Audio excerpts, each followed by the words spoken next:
श्रीगुरुभ्यो नमः। हरि ओम। श्री महागणाधिपतये नमः। श्री महासरस्वत्यै नमः। श्रीगुरुभ्यो नमः। हरि ओम। रामगुणाभिराम रघुराम पराक्रम भीम जानकी राम प्रपन्न राम बुधरंजित नाम सुधाम राम श्रीराम दुरंत दुर्भर विराम निष्काम यटंसु भक्ति मनसा गुरुपादमुलाश्रयं पुमा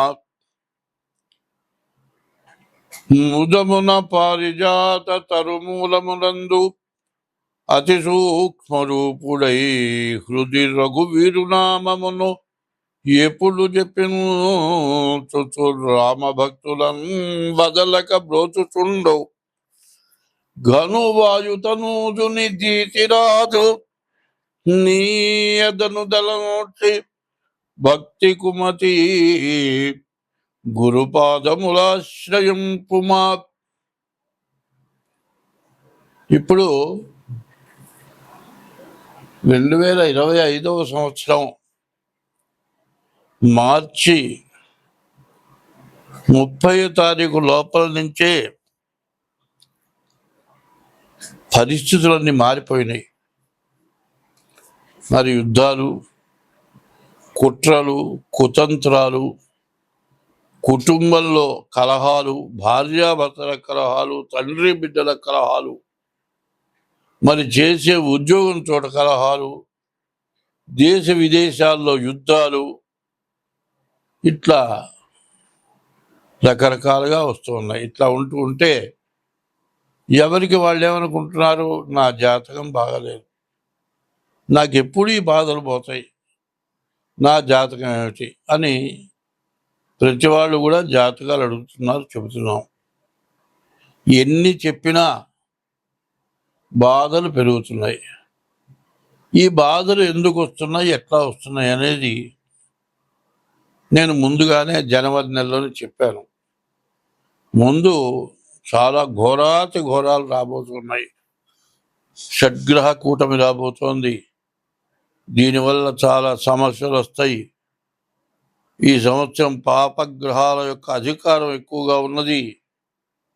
అందరూ ఇబ్బందులు పడతారు, జాగ్రత్త పడండి అని నేను ముందుగా చెబితే, మాస ఫలాలు చెప్పమంటే ఎందుకయ్యా ఇదంతా చెబుతావు, మాకు అవసరమైంది చెప్పు, ఇవన్నీ ఎవరికి కావాలి అని కొంతమంది నాకు ఫోన్ చేశారు. ఇప్పుడు నేను చెప్పేది ఏమిటంటే, మంచి అనేది చెబుతాం కానీ చెడు అనేది మాత్రం చెప్పం. చెడు ఉంటే దాన్ని పోగొట్టుకునే మార్గం చెబుతాం కానీ చెడు వచ్చే మార్గం చెప్పాం. దాన్ని వికటంగా కొంతమంది మాట్లాడారు. సరే, నాకు అనవసరం లేని పంచాంగంలో ఎవరి రాసులు ఎట్లా ఉన్నాయి ఇవి చెప్పాను. ఎన్ని చేసినా, జాతకాలు చూసినా, జాతకాల్లో దానికి తగినటువంటి దోషాల కోసం పూజలు చేసినా కష్టాలు మాత్రం పోవట్లా. ఇది ఎందుకు కష్టాలు వస్తున్నాయి అంటే, ఒక్క ఉదాహరణ చెబుతా. మనకు వచ్చేది నెలకు ఒక 50,000 వస్తుంది అనుకోండి. ఒక నెలలో 2 లక్షల రూపాయలు అప్పు తెచ్చి ఖర్చు పెట్టాం. అప్పుడు ఈ 2 లక్షల రూపాయలు కొన్ని నెలలు తీరిస్తే కానీ సంవత్సరానికి కూడా తీరుస్తామో లేదో అర్థం కాదు. అట్లా ఇబ్బంది పడటం సహజమేగా. అదేవిధంగా విదేశాల్లో యుద్ధాలు వచ్చినాయి. ఆ యుద్ధాలు వచ్చినప్పుడు ఏమైంది, విపరీతమైన ఖర్చు వచ్చింది. అన్ని దేశాలు సహకారం చేసినాయి. అందువల్ల ప్రతి వస్తువు మీద విపరీతమైన రేట్లు పెరిగినాయి. ఈ రేట్లు పెరిగితే అందరికీ అది అవసరం, ఇబ్బంది అయింది. ఇప్పుడు గ్యాస్ పెరుగుతోంది, అట్లాగే పెట్రోల్ పెరుగుతోంది, డీజిల్ పెరుగుతోంది, మరి కరెంటు బండ్లు వచ్చినాయి, కరెంటు కూడా పెరుగుతోంది. ఇది నిత్యావసర వస్తువుల్లో మరి ఏ వస్తువు మన ఇంటికి చేరాలన్నా ఎక్కడ పండిన పంట అక్కడే ఉంది కదా, ఇంకో చోటికి పోవాలి. అవి రావాలంటే లగేజీ ఖర్చులు ఉన్నాయి. ఇట్లా ప్రతి వస్తువు పెరిగింది. దీనికి తోడు విపరీతమైన వరదలు 2 నెలల పాటు. ఒక రోజంటూ ఖాళీ లేకుండా, ఒకరోజు ఖాళీ ఉన్నా ఇంకో రోజు బాగా పగలు లేకపోతే రాత్రి, రాత్రి లేకపోతే పగలు, ఈ విధంగా విపరీతమైన వర్షాలు, వరదలు. దీనివల్ల బీభత్సం అంతా కుళ్ళిపోయి, కొన్ని జీవరాశులు నీళ్ళలో పడి చచ్చిపోయి, నదులు పొంగిపోయి, దీనివల్ల రకరకాలైన వ్యాధులు వచ్చి, దోమకాటు పెరిగి, మరి తిండి వరకే కష్టంగా ఉంది. ఇప్పుడు ప్రైవేటుగా పనిచేసుకునే వాళ్ళు ఉన్నారు, బజార్లో బండి పెట్టి టిఫిన్ బండి వేస్తాడు. ఈ వర్షానికి వేసినా అమ్ముడు పోదు. అమ్ముడు పోతేనే అసలు కూడా జాలదు, మొత్తం అమ్ముడు పోవట్లేదు, మొత్తం దిబ్బలా బారేసుకుంటున్నారు. ఇట్లా కొంత నష్టం జరుగుతుంది కాదండి. ఎక్కడో టిఫిన్ చేస్తే ఎవరికో వాంతులో విరోచనాలు వచ్చినాయి, బలాంతో టిఫిన్ చేస్తే వచ్చిందని ఎప్పటికైనా మొత్తం బంద్, హోటల్తో సహా బంద్. ఇట్లా అయితే ఏమవుతుంది, డాక్టర్లు ఏం చెబుతున్నారు, వండినట్లు ఇంట్లోనే వేడి ఆహారం తినండి, కాచిన నీళ్లు తాగండి, ఇట్లా చెబుతూ ఉంటే తిండి తింటే ఖర్చు కంటే వ్యాధికి ఎక్కువ ఖర్చు అవుతుంది. ఇంటి యజమానికి వ్యాధి వస్తే వాడి ఇంట్లో కూర్చుంటే వాడి సంపాదన లేకపోతే ఇంకా ఖర్చు పెరుగుతుంది. ఇట్లా రకరకాలైన బాధలు పడ్డాం. ఇవన్నీ ఎందుకు వచ్చినాయంటే మనకు ఒక్క దుర్గుణం ఉంది. మనకంటే పైవాడిని చూసి మనం ఎట్లా బాగుపడతాం, వాడికంటే మనం ముందుకు ఎట్లా పెడతాం, ఇది ఒక ఆలోచన. అనుకుంటే అయ్యే పనే కాదు. ఎవడైనా సరే బాగుండాలి అనుకుంటే మనకంటే తక్కువ వాడిని చూసి అయ్యో వాడికంటే మనం బాగున్నాం, మనంతుంటూ ఒక పూటన వాడి వెళదాం అనే ఉద్దేశం మనకు కావాలి. ఇప్పుడు అట్లా లేదు. ప్రతివాడికి మనకంటే ఎక్కువగా ఉన్న వాళ్ళలాగా మనం కావాలి, మనం ఎక్కువ సంపాదించుకోవాలి, బాగా ముందుకెళ్ళాలి. ఇట్లాంటి కోరిక వల్ల అందరూ నష్టపడుతున్నారు. అదే కాదు, ఒక ఉద్యోగి ఉన్నాడు, ఒక పెద్ద ఒక కంపెనీ ఏదో వ్యాపార సంస్థలో పనిచేస్తున్నాడు గుమస్తా, వాడికి నెల జీతం మొత్తం ఇవ్వరు, నెల 15 రోజులు అయిన తర్వాత ఇస్తారు. ఆ నెల 15 రోజులు అయిన తర్వాత కూడా 20 రోజులు జీతం ఇస్తారు. పోయిన నెల 15 రోజులు, ఈ నెల 15 రోజులు, 30 రోజులు జీతం ఆపుకుంటాడు. ఇట్లా జీతం ఆపుతూ ఆపుతూ ఆపుతూ ఒక 4 నెలలు, 5 నెలలు, 6 నెలలు జీతం ఆపుతాడు. తీరా జీతం ఇవ్వయా, నీ ఇష్టమైతే ఉండు లేకపోతే పోవయా అంటాడు. పోదా అంటే 5 నెలలు, 6 నెలల జీతం రావాలి, ఇంకా ఇస్తాడు, ఇంకా ఇస్తాడు, ఇంకా ఇస్తాడని వీడు ఎదురు చూస్తాడు. చివరికి ఏం చేస్తాడు, వేరే కంపెనీ పెడతాడు, ఇంతమందిని ఎగ్గొట్టేస్తాడు, వీళ్ళ డబ్బులు మొత్తం మిగుల్చుకుంటాడు. ఈ విధంగా దురాగతంగా సంపాదిస్తున్నారు. సంపాదించేవాళ్ళు దుర్మార్గంగా సంపాదిస్తున్నారు. మరి నెల జీతానికి పనిచేసి కష్టపడేవాడు, వాడికి జీతాలు రాక ఉద్యోగం పోయి ఎట్లా బతకాలి, ఇట్లాంటి పరిస్థితులన్నీ వచ్చినాయి. ఇవన్నీ పాపం కాదా?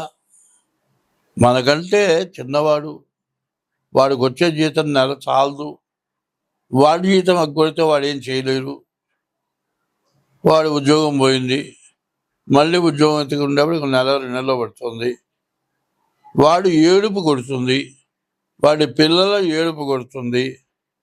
మరి అంతా కూడా నువ్వేమన్నా బాగుపడతావు, బాగుపడవు. ఇట్లాంటి పాపం అందరికీ చుట్టుకుంది. మరి ప్రతి చోట ఇదే సమస్య, ఎవరికి వాళ్ళకి స్వార్థం. ఈ స్వార్థం ఇట్లా పెరిగి పెరిగి బంగారం కొనాలి, ప్రతి వాళ్ళు బంగారం కొంటున్నారు, బంగారం విపరీతంగా పెరిగింది. ఇట్లా తయారైపోవడం చేత చాలా బాధలు ఎక్కువైనాయి, అనారోగ్యాలు ఎక్కువైనాయి, మనశ్శాంతి లేకుండా పోయింది. ఇది ఎట్లా పోతుంది, ఎవరికి వాళ్ళకి అది బాధ. తర్వాత కంపెనీ ఎత్తేసేసి వీళ్ళ నిలగొట్టి వేరే కంపెనీ పెడదామంటే మధ్యలో గ్యాప్ వస్తుంది. ఆ మధ్యలో గ్యాప్ వచ్చి మళ్ళీ నువ్వు కొత్త వ్యాపారం పెట్టంగానే పాతవాళ్ళ లాంటి వాళ్ళు పనిచేసేవాళ్ళు నీకు దొరకరు. నీ వ్యాపారం కుంటుపడుతుంది. ఇట్లా సమస్యలు ఎక్కువైపోయి ప్రతి వాళ్ళు కూడా చాలా బాధలు పడుతున్నారు. ఒకప్పుడు మా తాతలు, మా ముత్తాతల దగ్గర నుంచి ఇప్పుడు వ్యాసుడు భాగవతం రాశాడు. దాన్ని తెలుగులోకి పోతన గారు రాశాడు. ఆ పోతన భాగవతంలో కొన్ని ఉన్నాయి. గ్రహశాంతులు చేసినా పోనివి కొన్ని పోతాయి. ఎట్లా అంటే కృష్ణ జననం పారాయణ చేస్తే పిల్లలు లేని వాళ్ళకి పిల్లలు పుడతారు. మరి రుక్మిణీ కళ్యాణం పారాయణ చేస్తే పెళ్లి కాని వాళ్ళకి పెళ్ళి అవుతుంది. ప్రహ్లాద చరిత్ర పారాయణ చేస్తే పెద్దవాళ్ళు చేసినటువంటి మహాపాపాలు మొత్తం నశించిపోతాయి. వాళ్ళు మోక్షానికి పోతారు. వాళ్ళు పోతారు, మనం మోక్షానికి పోతాం. ఇంకా గజేంద్ర మోక్షం ఉంది. మనం చేసుకున్న పాపకర్మంతో ఏదో రకమైన కుటుంబ బాధలు ఎక్కువైపోయి సంపాదించినా చాలక, ఎంత సంపాదించినా ఎవరికి మనశ్శాంతి ఇంట్లో లేకుండా బాగా సంపాదించి అందరినీ పోషించే వాడికే బాధలు కలుగుతున్నాయి. పీక్కు తింటున్నారు. ఇటువంటి బాధలన్నీ పోవటానికి గజేంద్ర మోక్షం అనేది ఉంటుంది. అది పారాయణ చేసేవాళ్ళు. ఇది మా తాత ముత్తాతల దగ్గర నుంచి పారాయణ చేస్తున్నారు. నేను 2003లో మరి అప్పటికే చాలా బాధలు పడ్డాను. యాక్సిడెంట్లు అయినాయి, ఆపరేషన్లు అయినాయి. ఈ టైంలో నా రెండో కొడుకు 2003 సంవత్సరంలో పోయినాడు. పోయినప్పుడు వాళ్ళందరిలో ఆఖరి పిల్లవాడు, మంచి విద్యావంతుడు, నాకంటే గొప్ప, ఇప్పుడు నాకున్న విద్య కంటే వాడి గొప్ప విద్య మరి 23 ఏళ్ళకే వచ్చింది. వాడిని ఈరోజు కూడా మర్చిపోలేను.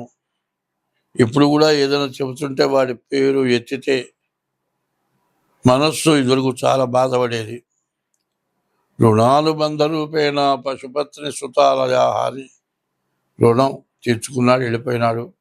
వాడికి నీ రుణము, నాకు వాడి రుణం అయిపోయింది అనేటువంటి స్థితికి వచ్చాను. ఎందుకంటే 80 సంవత్సరాలు వచ్చింది, చివరి దశకు వచ్చాను. ఇక చివరి దశ.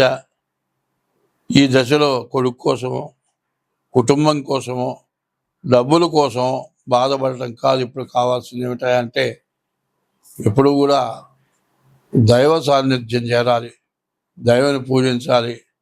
దానివల్ల మన బాధలు పోతాయనే ఉద్దేశంతో 2003 నుంచి గజేంద్ర మోక్షం పారాయణ చేయటం మొదలుపెట్టా. ఇప్పుడు నా ఆస్తి మొత్తం పిల్లలకి రాసేసా. నాకెవరు రూపాయి ఇచ్చేవాళ్ళు లేరు. రూపాయి కాదు, ఒరే బయటికి పోయి ఏదైనా కూరగాయలు తెచ్చిపెట్టరా అంటే తెచ్చిపెట్టే దిక్కు లేరు. ఇట్లాంటి పరిస్థితుల్లో నేను ఎట్లా బతకాలి? ఈ గజేంద్ర మోక్షం పారాయణ చేసిన తర్వాత ఇవాళ నాకు బతుకు తిరుగు మార్గం వచ్చింది. 80 ఏళ్ళు వచ్చినా నాకు ఏ దిగులు లేదు. ఎందుకంటే కావాల్సిన వస్తున్నాయి. ఎవరిని చేయిదా పడగాల్సిన పని లేదు. నా జీవితం మొత్తం ఇట్లాగే ఉంది. ఎవరికన్నా పెట్టా కానీ ఇట్లా చేజాపరా, అట్లాంటి పరిస్థితి వస్తుందేమనుకున్నా. మరి గజేంద్ర మోక్షం పారాయణ చేసిన తర్వాత అంతా అయిపోయింది. ఇక నా పని అయిపోయింది. ఎవరు నన్ను చూసేవాళ్ళు లేరు. 2003లో ఎట్లా బతకాలి? చివరికి నేనేం దొంగతనం చేయలేను, ఎవరిని మోసం చేయలేను, అడుక్కొని తిందాం అనుకున్నా. కానీ అది లేకుండా ఇవాళ మార్గం భగవంతుడు ఇచ్చాడు.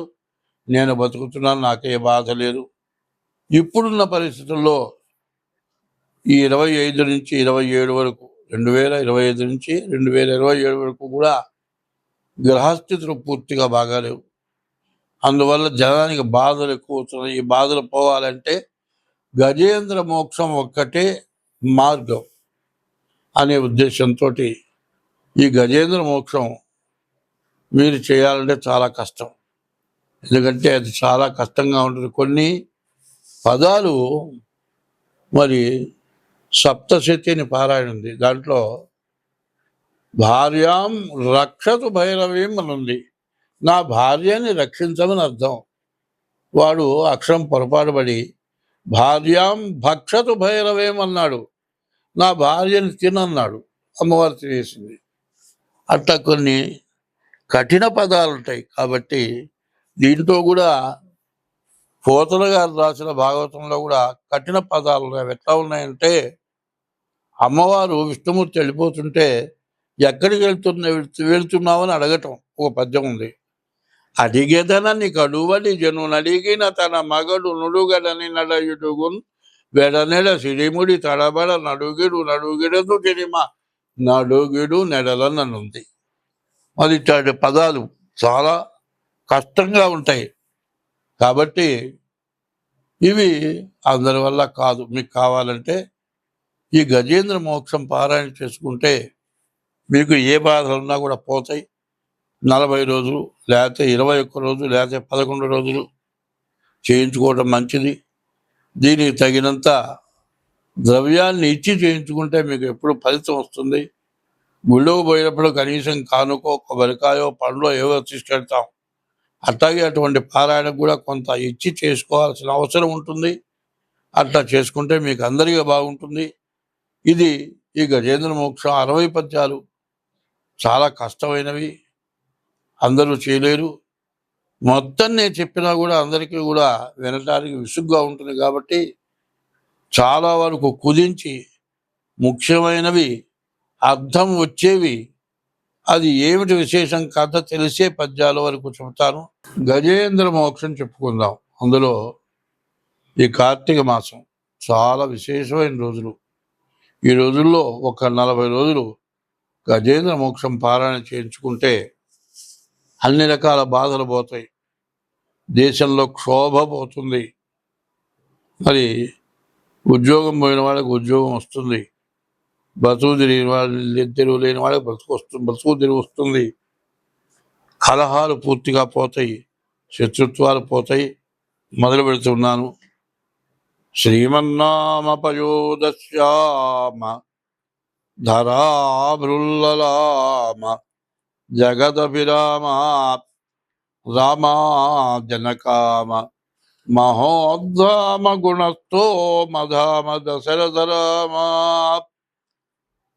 అన్యాలోకన భీకరం రుచితా శానీక పానేకములు వన్యే బంబులు కొన్ని మత్తతనులై ప్రజా విహారాగతో ధన్యత్వంబుల భూరి భూధరధరి ద్వారంబులందుండి సౌజన్య క్రీడల నీరుగాలివడి ఘాసారావగాహార్థమ ఈ ఏనుగు అడవిలో శాకాహారి ఏనుగు, మాంసాహారి కాదు. అందరికీ కూడా మంచిదానిగా, అందరి మేలు కోరేదానిగా అడవిలో ఉండే మృగాలన్నీ కూడా ఆ ఏనుగును పూజించేవి, ఏనుగు దగ్గర చెప్పినట్లు వినేవి. అయితే ఏనుగు గనక కోపం వస్తే పెద్ద పెద్ద వృక్షాలు కూడా తొండంతో అట్లా మేలేసి కదిలిచ్చి వేళ్లతో సహా ఊడబేకి ఆ చెట్లు కూడా నేలకేసి కొడుతుంది. ఎవరు బతకరు, దుమ్ము రేగిపోతుంది, కొండరాళ్ళు కూడా పడిపోతాయి, దుల్లొచ్చేస్తుంది. అటువంటి ఏనుగ ఆడ ఏనుగులతో కలిసి యవ్వనంలో ఆనందంగా బయలుదేరినాయి కొన్ని ఆడ ఏనుగులు, ఒక ఏనుగ, మగ ఏనుగ. ఈ వెళ్ళేటప్పుడు మొత్తం దుమ్ము రేగిపోతుంది, ఎక్కడెక్కడ జీవరాశులు పారిపోయినాయి. మరి సింహం ఏనుగ మెదడు తింటుందంటారు. అటువంటి సింహానికి కూడా భయం పుట్టింది. ఎందుకంటే ఏనుగ విజృంభిస్తే ఏ జీవరాశి కూడా తట్టుకోలేదు. అన్నీ పోయి ఎక్కడో దాక్కున్నాయి, ఆనందంగా ఆడుకుంటున్నాయి మగ ఏనుగ ఆడ ఏనుగలు. మనం కూడా మగవాళ్ళు కూడా ఇప్పుడు ఆడ మనిషి మగ మనిషి పెళ్ళయిన తర్వాత భార్యాభర్త ఇద్దరు కూడా విహారయాత్రకి వెళ్తారు. వెళ్ళి అక్కడ ఎంతో ఆనందంగా ఏవేవో వాళ్ళు ఇష్టం వచ్చినట్లుగా ప్రవర్తిస్తారు. అట్లా ఏనుగా, మగ ఏనుగా, ఆడ ఏనుగులు అన్నీ అమ్మడబడ్డాయి. మరి అట్లా ఆనందంగా వెళుతూ ఉండగా దారిలో ఒక చెరువు కనపడ్డది. ఈ మోగ ఏనుగ చెరువులో దిగినాయి. దాంతోపాటు ఆడ ఏనుగులు కూడా బయలుదేరినాయి, మొత్తం చెరువులో దిగినాయి. నీళ్లు తొండంతో పీల్చి మరి బాగా కిందికి ఫ్రెషర్గా వదిలి నీరంతా కూడా కలుషితం చేసి ఆడుకొని ఏనుగుల గందరగోళం చెరువంతా చేసినాయి. ఆ టైంలో ఎక్కడ చూసినా ఆగమాగంగా ఉంది. అటగా అంచంగరణీ విభుండునవ పుల్లాం భోజకల్హాదమున్ నటదిందీవరవాదమున్ కమట మీనగ్రాహ దుర్వారమున్ వటహింతాళల సాల సాల సుమనోవల్లి కుటీ తీరమున్ చెటులో దూతమరాళ చక్రవక సంచారంబుగా సారమున్. ఏనుగులన్నీ కూడా ఇష్టానుసారంగా తిరిగి ఆ చెరువులో ఆటలాడుతూ ఉండగా చెరువులో మొసళ్ళు ఉంటాయి. ఒక మొసలు వచ్చి ఈ ఏనుగ కాలు పట్టుకుంది. ఈ ఏనుగు ఎట్లా ఉందంటే బాగా బలంగా ఉంది. అసలు పెద్ద పెద్ద చెట్లే నా దగ్గర బతకలేదు, ఇదేవైతే నా కాలు పట్టుకుంది అని గట్టిగా లాగి ఇసిరి కొట్టింది. ఇసిరి కొడితే కాలే పోయింది, కానీ మొసలు మాత్రం వదలలే. కాలంతా కూడా నొప్పి చేసింది. వడిదప్పించి కరీంద్రుడు నిరుదకరం వెత్తి వ్రేజ నీరాటంబున్ బొడబడగినట్లు జలముల కడిబడి వట్టి పూర్వ పదయుగళంబులు. కాలుతో ఇసిరి కొడితే కాలు పట్టుకొని ఉంది, మొసలి వదల్లా, ఇంకా తిప్పలపడది. కరిదిగొచ్చు మకరి సరిసికి కరిదరికి మకరిదిగుచు గరి కరి వెరయను కరికి మకరికి గరి భరమన ఇట్ల తలకు తల బటుల దరి పడన్.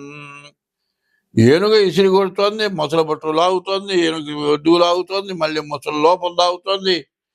ఇక కొన్ని సంవత్సరాలు, 1000 సంవత్సరాలు గడిచింది. ఈ ఆడ ఏనుగులు చూసి చూసి చూసి ఇది అయిపోయింది.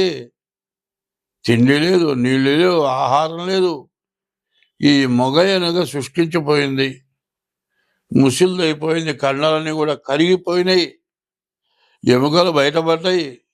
ఈ ఆడ ఏనుగులు చూసినాయి. ఎప్పుడు కూడా వృద్ధాప్యం వచ్చిన తర్వాత ఆడ మనిషి కూడా మగవాడి మీద చీదర పుడుతుంది దానికి. అంతకుముందు మాత్రం మగవాడు కావాలి, వృద్ధాప్యం వచ్చిన తర్వాత మగవాడు ఆడ మనిషికి అవసరం లేదు. చీదరించుకుంది. ఈ ఆడ ఏనుగులన్నీ కూడా ఎటు అటు వెళ్ళిపోయినాయి.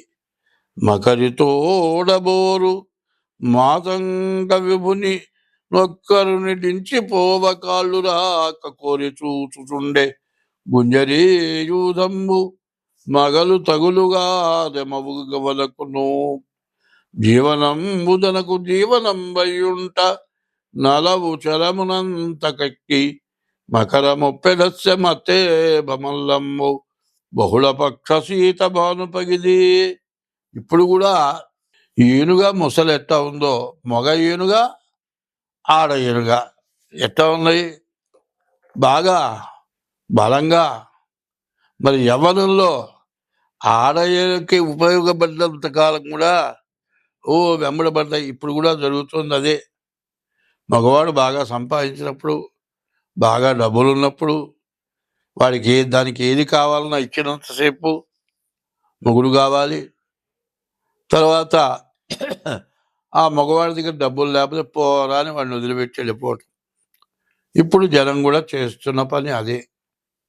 అయితే ధర్మం ఏమిటంటే, యవ్వనంలో పెళ్లి చేసుకున్న తర్వాత సంతానం కలిగేటప్పటికీ ఆడ మనిషికి మగ మనిషికి కూడా శక్తి తగ్గుతుంది, కష్టం పెరుగుతుంది, ఈ పిల్లల్ని పోషించే భారం పెరుగుతుంది, వచ్చే ఆదాయం చాలదు. ఇద్దరు ఉండగా అయితే జలసా ఖర్చు పెట్టుకున్నారు. తను తినాలి, మొగుడు తినాలి, భార్య తినాలి, పిల్లలు తినాలి, పిల్లలకు గుడ్డలు కావాలి, పిల్లలు చదువు కావాలి.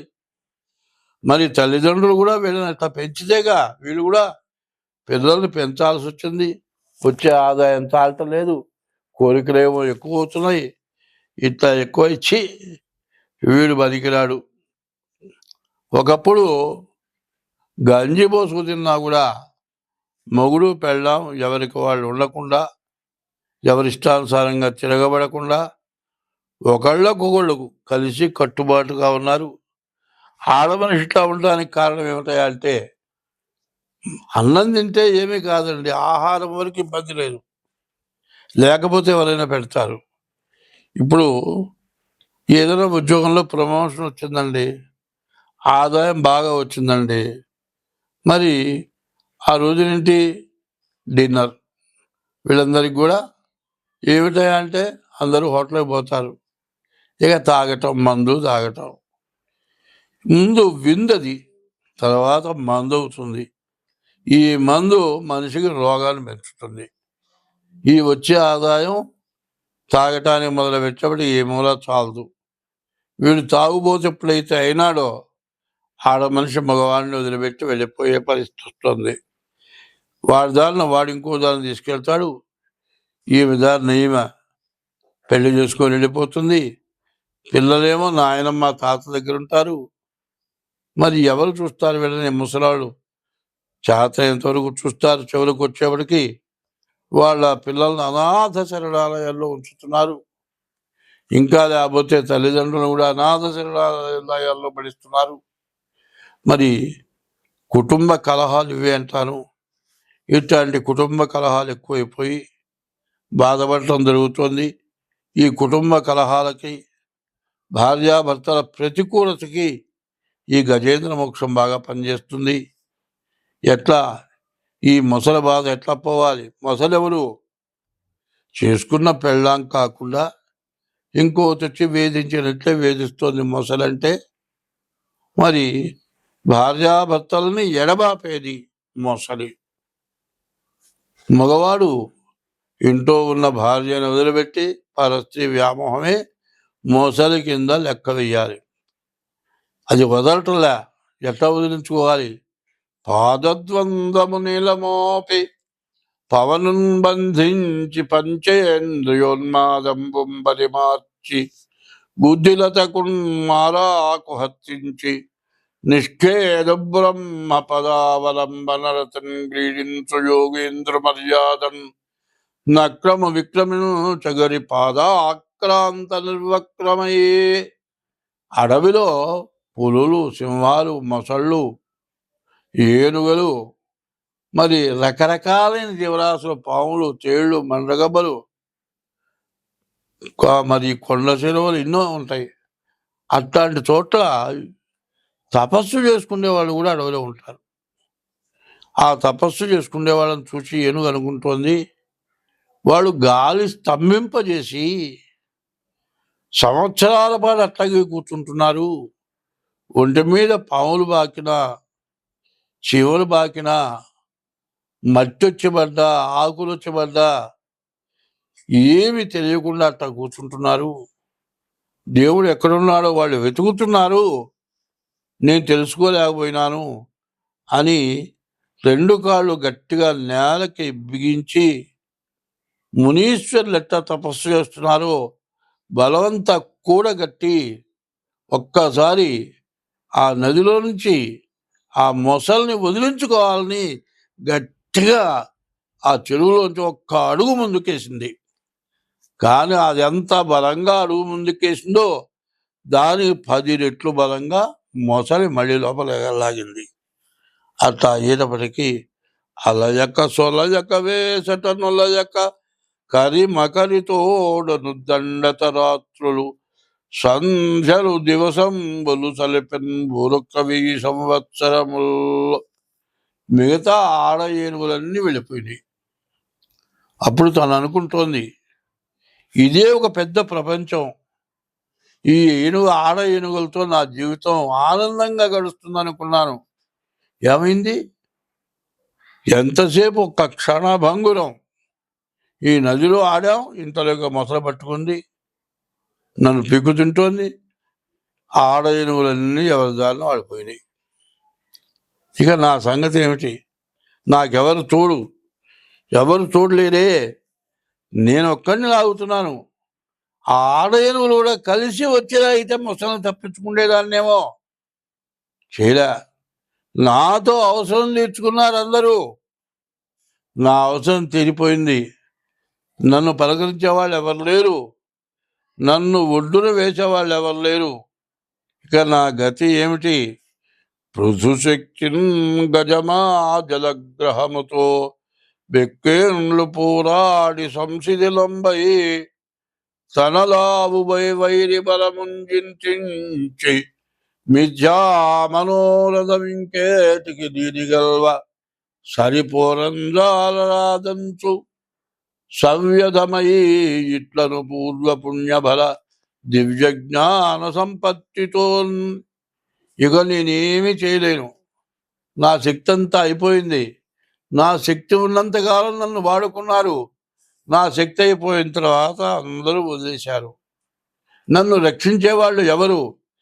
ఏ రూపంబున దీనిగల్తు ఇతమీ దేవేల్పు జింతింతు ఎవ్వారింజీరుదు ఎవరంటమిక ఇవారి ప్రచారోత్తమం వారిం పొందగు వారలెవ్వరఖిల వ్యాపార పారాయణులు లేరే మృక్కెదా దిక్కుమాలిన మొరాలింపన్ర పుణ్యాత్మకులు. ఎవరైనా పుణ్యాత్ములు, పుణ్యం అనేది చేసేటువంటి వాళ్ళు ఎవరైనా గనక ఉంటే నన్నొచ్చి రక్షించాలి. నేను ప్రార్థిస్తున్నాను. నాతో అవసరం తీర్చుకున్న వాళ్ళందరూ నన్ను వదిలేశారు. ఎవరైనా పుణ్యం చేసుకునేవాళ్ళు, అయ్యో పాపం అనేవాళ్ళు, నేను బాధపడుతున్నాను అనేవాళ్ళు ఎవరైనా నన్ను రక్షించాలి. నానానేకపయూధముల్ వనములో నన్ పెద్ద కాలంబు సన్మానింపందశలక్ష కోటి కరణీనాదుండనయ్యుండి మద్దానాంబ పరిపుష్ట చందన రసాంతఛాయలందుండలేకి నీరాశ ఇటేల వచ్చిది భయం బెట్లో గదే ఈశ్వరా. నేను అడవిలో అనేక సంవత్సరాలు 1,00,00,000 కోటి 10 లక్షల కోట్ల జీవరాశులన్నీ నన్ను పట్టుకొని నాతో బతికినాయి. నేను ఎట్లా చెబితే అట్లా విన్నాయి. ఇప్పుడు నేను పిలిస్తే పలికే దిక్కులేరు. ఏమిటి నా పరిస్థితి అని ఈ విధంగా దుఃఖపడుతూ ఎవ్వని జనించు జగమెవ్వనిలో పలనుండు లీనమై ఎవ్వని యందుడిందు పరమేశ్వరుడెవ్వడు మూల కారణం వెవ్వడనాది మధ్యలయుడెవ్వడు సర్వముదానయైన వాడెవ్వడు వారినా ఆత్మభువనీశ్వరునే శరణంబు వేడదం. దేవుడనేవాడు ఉన్నాడు అని మాత్రం వింటున్నా. దేవుణ్ణి అందరూ పూజిస్తున్నారు, కానీ ఎవరికీ కనపడలా. కనపడకపోయినా కూడా మనకు అవసరం వచ్చినప్పుడు అవసరాలు తీరుస్తున్నాడు. అట్లాంటి దేవుడు నాకు అవసరం తీర్చాలని కోరుకుంటున్నా. ఒక పరి జగములు వెలినడి ఒక పరి లోపలికి గునుచును భయముతానయి సకలార్ధ సాక్షియగునయ్య కలంకుని ఆత్మమూలు నర్దిందలతం. జనాన్ని చంపుతున్నాడు, పుట్టిస్తున్నాడు, మళ్ళీ చంపుతున్నాడు, పుట్టిస్తున్నాడు. అనేక జన్మలు ఎత్తుతున్నాం. ఇవన్నీ కూడా ఆయనే చేస్తున్నాడంటారు. లోకంబులు లోకేశులు లోకస్తులు తెగిన తుది నలోకంబగు పెంజీగటిగవ్వల ఎవ్వండే కాకృతి వెలుగునతని సేవింతున్. ఇంత 1,00,000 కోట్ల జనాల్ని, మరి 84 లక్షల జీవరాశుల్ని పుట్టిస్తున్నాడు, పోషిస్తున్నాడు, పెంచుతున్నాడు, మళ్ళీ ముంచుతున్నాడు. ఆయన ఎవరు? ఆయన కోసం నేను ప్రార్థిస్తున్నాను. ముక్త సంగులై నమునులు దిదృక్షులు సర్వభూతహితులు సాధు చిత్తులు అసదృశ వ్రతాఢ్యులై కొల్తురెవ్వరి దివ్య పదము వాడు దిక్కు నాకు. మునులైన వాళ్ళు, మంచివాళ్ళు అనేక మంది ఆయన్ని ప్రార్థిస్తే వాళ్ళకి ప్రత్యక్షమై వాళ్ళ కోరికలన్నీ కూడా తీర్చాట. ఆయన్ని నేను ఎన్ని ప్రార్థించినా అసలు పలకటం లేదు, లావుక్కింతయు లేదు. ధైర్యము విలోలంబయ్యే ప్రాణంబులను తావు తప్పెను మూర్ఛ వచ్చే తనువుండస్యన్ శ్రమం వయడిను నీవే తప్ప ఇతప్పరం బెరుగా మన్నింపందగుందీను నిన్ రావే ఈశ్వర కావవే వరదా సంరక్షింపు భద్రాత్మక. శరీరం మొత్తం సృష్టించిపోయింది, లావు తగ్గిపోయినా సన్నబడిపోయినా ఎట్టా ఉన్నాను? యవ్వనంలో మరి 5 ఏనుగుల లావు ఉన్నా. ఇప్పుడు ఎట్లా ఉన్నాను? పుట్టిన పిల్ల ఏనుగులాగా తయారైపోయినా. ఈ పరిస్థితులు ఏంటి? ఇట్లా ఉండడానికి కారణం ఏంటి? నా శరీరం అంతా కూడా శుష్కించిపోయింది, కండలు కరిగిపోయినాయి, ఎముకలు కూడా మరి ఎముకల్లో శక్తి కూడా తగ్గిపోయింది, ఎముకలు కూడా నొప్పులు వస్తున్నాయి, బతికే పరిస్థితి లేదు, మరి ఆయాసం వస్తోంది, గాలి పీల్చుకోలేకపోతున్నా, మాట రావటం లేదు, నిన్ను కేకేద్దామంటే నా వల్ల కావటం లేదు. ఆ మొసల్ని లాగే సంగతి ఎట్లా ఉంచు, మొసల్ని వదిలించుకునే పరిస్థితి ఎట్లా ఉంచు, నా ప్రాణం ఉంటుందో పోతుందో అనే పరిస్థితిలో ఉన్నాను. ఏమిటి నా పరిస్థితి? ఓ కమలాప్తయో వరదయో ప్రతిపక్ష వివక్ష దూర కుయ్యో కవియో వంద్య సుగుణోత్తమయో శరణాగతమరాన్మోకహయో మునీశ్వర మనోహర యో విపుల ప్రభావ రావే కరుణింపవే తలపవే శరణార్థిని నన్నుగావవే. నేను నిన్ను శరణు వేడుతున్నా, కానీ ఆ కోరిక నిన్ను వేరేటువంటి శక్తి కూడా అయిపోయింది. నోట్లోంచి మాట రావట్లే, గాలి పీల్చుకొని రాబోతున్నా. ఈ గాలి పోయిందంటే నా ప్రాణం పోతుంది. నా ప్రాణం పోయే లోపల నువ్వు వస్తావా? నన్ను రక్షిస్తావా? నన్ను బతికిస్తావా? నేను బతకడమా? నన్ను చంపుతావా? ఏం చేస్తావయ్యా అని అనేక విధాల ఏనుగు ప్రార్థించింది. అప్పుడు అలవైకుంఠపురంబులో నగరిలో నా మూల సౌధంబుదాపల మందారవనాంతరామృత సరప్రాంతేందుకాంతోపలోత్పల పర్యంకరమా వినోదియగుణాపన్న ప్రసన్నుండు విక్వల నాగేంద్రమో పాహి పాహియన కుయ్యాళి నూటి సంరంభిజయి. కింద పడిపోయే పరిస్థితి వచ్చిన తర్వాత మరి ఆయన ఆ శ్రీ మహావిష్ణువు వైకుంఠపురంలో వనంలో లక్ష్మీదేవి శ్రీ మహావిష్ణువు ఆడుకుంటున్నట్ట కటికలు లేచాడు, పరిగెత్తున్నాడు. ఇట్ట పరిగెత్తుండగా అమ్మవారు ఏంటి ఇట్ట పరిగెత్తున్నాడు అని చూచింది. గబగబా వెళుతున్నాడు ఆయన. ఒంటి మీద గుడ్డ జారిపోతోంది, కాలికి అడ్డం పడుతోంది, బోర్ల పడబోతున్నాడు, మళ్ళీ గుడ్డ పైకి తీసుకుంటున్నాడు, పరిగెత్తుతున్నాడు. అసలు ఈ పరిగెత్తే లోపలే ఎక్కడ పడతాడో, ఏ కాలు ఇరుగుతుందో, ఏ చెయ్యి ఇరుగుతుందో, ఏమవుతుందో అని అంత భయంగా పరిగెత్తున్నాడు. అట్లా వెళుతూ ఉంటే ఆ అమ్మవారు చూసింది. ఏంది ఇట్లా వెళుతున్నాడు? అడిగేదననికడు వడిజను నలిగిన తన మగడు నుడుగడన నడయుడుకును వేడ నెల సిడిముడి తడబడ నడుగిడు నడుగిడదు జడిమ నడుగిడు నెడలను. అడుగుదామా? ఎక్కడికయ్యా, ఏమైందయ్యా చెప్పడు. ఈ మగవాళ్ళకి ఇది అలవాటు, వాళ్ళు అనుకున్నదే చేస్తారు, మనం చెప్పిన మాట వినరు. ఏమిటి పరిగెత్తడం అని అమ్మవారు విష్ణుమూర్తి వెనకాడితే అమ్మవారు పరిగెత్తుతోంది. వెనకాడితే శంఖం, చక్రం, గద, పద్మం, కౌమోదికి ఇవన్నీ కూడా వరుసగా వెంబడబడి వెళుతూ ఉన్నారు. ఆయన సేవకులంతా వెళుతున్నారు. ఆకాశంలో 33 కోట్ల దేవతలంతా కూడా ఆ పరిగెత్తడం చూస్తున్నారు. అరుగో శ్రీ మహావిష్ణువు వాళ్ళ పరివారం అంతా వెళుతున్నారు. నారద మహాముని దగ్గర నుంచి వాళ్ళని స్మరించి ఎప్పుడు దర్శనంగా శ్రీ మహావిష్ణువు పరివారం అంతా కూడా దర్శనమిస్తున్నారు. మన జన్మ తరించిపోతోంది అని వాళ్ళంతా కూడా దండం పెట్టుకుంటున్నారట. అట్లా ఆ విధంగా పరిగెత్తుకుంటూ వెళుతూ ఉంటే అప్పుడు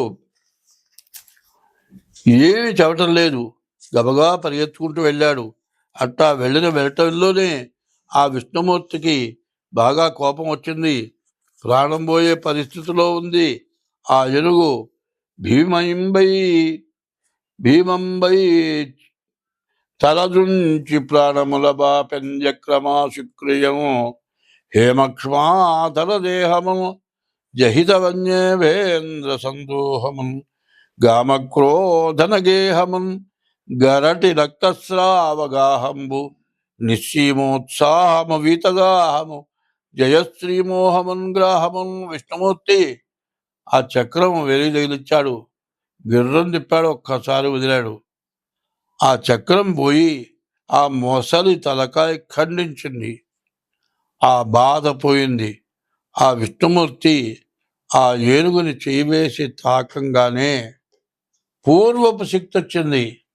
మళ్ళీ ఆడ ఏనుగులు ఎక్కడున్నాయి, ఎప్పుడు పోదాం అనే పరిస్థితి వచ్చి ఆ విష్ణుమూర్తి కాళ్ళ మీద పడి ఏనుగ కళ్ళమ్మ నీళ్లు పెట్టుకొని, ఇక నాకేమవుతాయా, నీవు నన్ను నీలో చేర్చుకొని దండం పెట్టిందట. అప్పుడు ఆయన అన్నాడు, అప్పుడే కాలేదు, ఇంకా జీవితం కొన్నాళ్ళు గడవాలి, నువ్వు మళ్ళీ అడవిలో రాజుగా ఉండాలి, చివరికి నువ్వు నా వాహనం అవుతావని చెప్పగానే చాలా సంతోషపడ్డది. తర్వాత మిగతా మొసళ్ళన్నీ కూడా పక్కకు పోయి దాక్కున్నాయి. మరి ఎప్పుడైతే విష్ణుమూర్తి ఆ మొసలిని ఖండించాడు, ఆయన ప్రాణం విష్ణువులో ఆ మొసలి ప్రాణం విష్ణుమూర్తిలో ఏకమై లోపలికి పోయింది. విష్ణుమూర్తిలో కలిసిపోయింది ఆ మొసలి ప్రాణి. మరి ఆ టైంలో దుర్మార్గులకేమో లోపల కడుపులో ఆవేదన కలిగింది. ఆ ఆవేదన ఎటువంటి ఆవేదన అంటే కడుపులో మంటలు, ఎక్కడలేని ఆవేదన, తట్టుకోలేని బాధ కలిగిందిట. మంచి వాళ్ళకి విపరీతమైన ఆనందం కలిగిందిట. అది కాకుండా మరి చల్లటి గాలి వచ్చిందిట, మంచి పుష్పవర్షం కురిసిందిట, నదులన్నీ పొంగినయిట, ఉప్పొంగినయిట. దేవతలంతా కూడా ఆనందించారట. అందరూ కూడా ప్రార్థించారట. ఎట్లా ప్రార్థించారు? కర్మతంత్రుడగుచు కమలాక్షు గొల్చుచు నోభయ నియత వృత్తి నుండనేని చెడును కర్మమెల్ల శిథిలమై మెల్లన ప్రబలమైన విష్ణు భక్తి చెడదు. ఎవరైనా సరే తను, తన భార్య, తన పిల్లలు, తన తల్లిదండ్రులు, తన చుట్టూ ఉన్న పరివారం, వాళ్ళకెవరికీ కూడా ఇబ్బంది కలగకుండా వాళ్ళని జాగ్రత్తగా చూసుకుంటూ, ధర్మంగా సంపాదించుకుంటూ, ధర్మ రక్షణ చేస్తూ, ఎవరికి ఇబ్బంది కలగకుండా కూడా ప్రవర్తిస్తూ, ఎప్పుడూ కూడా ప్రతిరోజు తన కర్మ, పురాకృత కర్మ ఏదైనా ఉంటే దానిని అనుభవిస్తూ, మంచి కర్మ కానీ చెడు కర్మ కానీ అనుభవిస్తూ, జీవితం మొత్తం ఆ పరమేశ్వరుణ్ణి, ఆ శ్రీ మహావిష్ణువుని ప్రార్థిస్తూ ఎవరైతే ఉంటారో, చెడుగరులు హరులు ధనములు చెడుదులు నిజ సతులు సుతులు చెడు చెనటులకును జడకమును నెర సుగుణులకు జడని పదార్థములు విష్ణు సేవా నిరతులు. మనల్ని అనేక మంది దుర్మార్గులు హింసిస్తారు, కానీ దాంతో మనం చెడిపోవట్లే. కొన్నాళ్ళు మనల్ని వేధిస్తారు, తర్వాత వాళ్ళ కర్మ వాళ్ళు అనుభవిస్తారు. అట్లాగే మరి మనం మాత్రం ఎప్పుడు కూడా ఎవరికి అపకారం చేయకుండా ఉంటే మనని ఎప్పుడు కూడా ఆ శ్రీ మహావిష్ణువు, ఆ భగవంతుడు రక్షిస్తాట.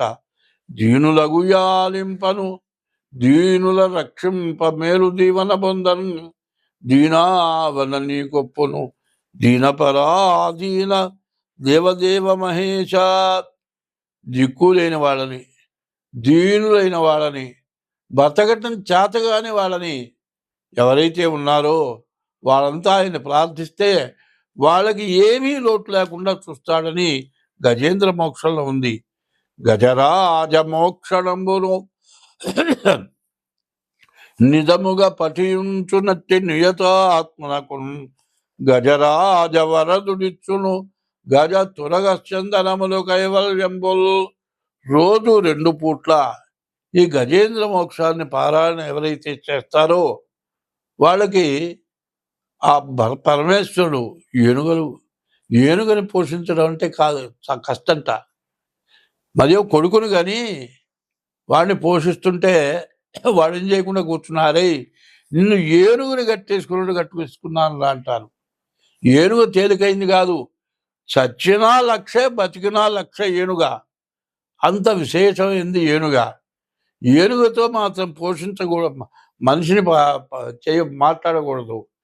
తిరిగేవాడిని ఏనుగు అంటున్నారు, తప్పది. మరి ఆ ఏనుగ ఆఖరికి చర్మం కానీ, ఆఖరికి ఏనుగకు ఉండేటువంటి ఎముకలు కానీ అన్నీ ఉపయోగపడేవి. అటువంటి గజేంద్ర మోక్షాన్ని ఎవరైతే పారాయణ చేస్తారో వాళ్ళకి ఐశ్వర్యం వస్తుంది, ధనాలు, ఆయుధాలు, మరి వాహనాలు అన్నీ వస్తాయి. జీవితంలో లోటు లేకుండా అన్నీ రావటమే కాక మోక్షాన్ని కూడా ఇస్తారట. అయితే అటువంటి గజేంద్ర మోక్షం మొత్తం సుమారు 60 పద్యాల పైన ఉన్నాయి. ఇవన్నీ చెబుతూ ఉంటే వినటం చాలాసేపు పడుతుంది, విసుగ్గా ఉంటుంది. ముఖ్యమైన దాన్నే చెప్పాను నేను ఇప్పుడు, అంతవరకే చేశాను. కానీ దీన్ని పూర్తిగా నమ్మకంగా వినండి, 1-4 సార్లు వినండి. ఇది ఎటువంటిదో తెలుసుకోండి, మీకు పారాయణ చేయించుకోండి, మీకు అన్ని విధాలా మంచిది. 2025 సంవత్సరం అక్టోబర్ నెల ధనస్సు రాశి. ఈ ధనస్సు రాశికి ఏలినాటి శని అయిపోయింది అనుకున్నారు, కానీ శని అయిపోలే. శని వక్రించాడు. మరి 30వ తారీఖు మరి అర్ధాష్టమంలోకి వచ్చాడు శని. ఈ అర్ధాష్టమంలో ఉన్నటువంటి శని వక్రించాడు. మరి ఈ ధనస్సు రాశికి మరి 2 రకాలుగా, కుంభరాశి ధనస్సు రాశి కూడా బాగా ఇబ్బందులు పెడతాడు. శనేమో అష్టమానికి వచ్చాడు. మరి ఇది బాగా ఇబ్బందికరంగా ఉంది. కానీ కొంతవరకు రవి, కుజ, బుధులు బాగున్నారు. వ్యాపారం బాగుంటుంది, ఆదాయం బాగుంటుంది, అన్నీ బాగుంటాయి. కానీ వచ్చినట్లు భస్మమే. మరి ఆ భస్మం అయిపోయిన తర్వాత ఏం మిగులుతుందండి? మొత్తం బంగారం కరిగించడం కాదు, తగలబెడతారు. ఎందుకంటే మరి సిద్ధ మకర ధ్వజం ఉంది. ఆ సిద్ధ మకర ధ్వజానికి కాలుస్తారు 3 రోజులు, 24 గంటలు. ఒక కట్టె దగ్గర నుంచి 5 కట్టెల వరకు రోజుకు ఒక కట్టె చొప్పున మారుస్తూ, మొదటి రోజు ఒక కట్టె, తర్వాత 2 కట్టెలు, తర్వాత 3 కట్టెలు, తర్వాత 4 కట్టెలు, 5 కట్టెలు ఇట్లా వేస్తారు, కాలుస్తారు. పుటం పెడితే భస్మమైనా తూకం రావాలి.